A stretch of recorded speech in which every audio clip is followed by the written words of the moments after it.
এলো position light, এই যে দেখেন, এই যে এই মাল আচ্ছা দেখতে কত ফ্রেশ, কিন্তু এটা কি কারণে আলো দেয় না ওইটাই আপনারা আজকে দেখাবো।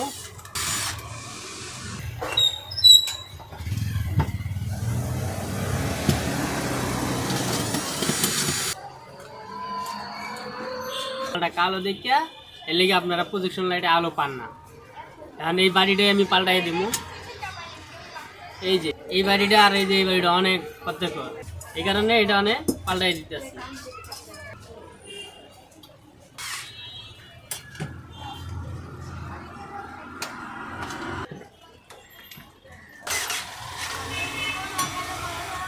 এখন মনে করেন আপনারা আলো পাইবেন ভালো।